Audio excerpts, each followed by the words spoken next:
welcome to our mini vlog. For today's video mga mare, dahil sinapian tayo ng pagkapilingon. Eto na nga, nagpipiling vlogger na naman. As you see to be, ito nga yung ganap-ganap namin for today's video. Ito nga ang aking Prince Charming, gumagawa nga siya ng kanyang DIY aquarium. Hoy, after mo dyan, ako naman pukpukin mo, Charis. Ayaw, di ma.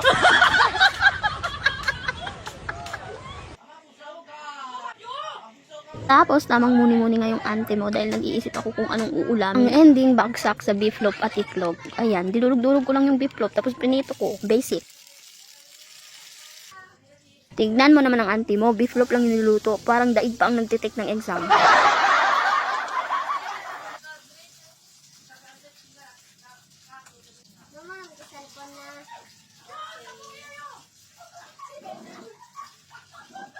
Aba, may pa-flex pa yung ante mo sa beef loaf niya.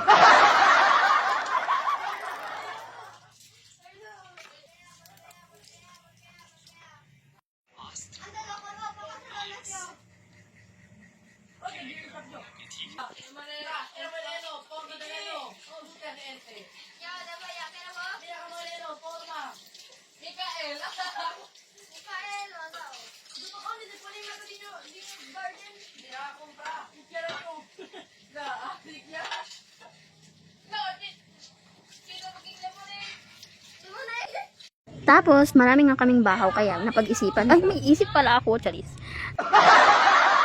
Tapos, ginawa ko nga siyang fried rice. Tapos, yung kulang-kulang nga yung ingredients kasi walang bawang. Ito na ang sibuyas kasi pagod na din kung lalabas pa ako. No? Hoy, baka mag-comment ka dyan na hindi tama yung way ng pag-fried rice ko. Ha? Kung may comment ka, magluto ka ng fried rice mo dyan, okay?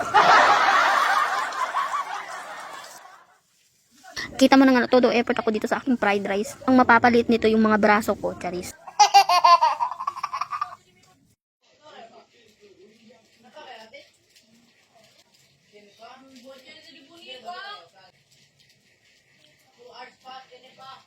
At dahil luto na nga lahat, ayan, samahan nyo kaming lumamon.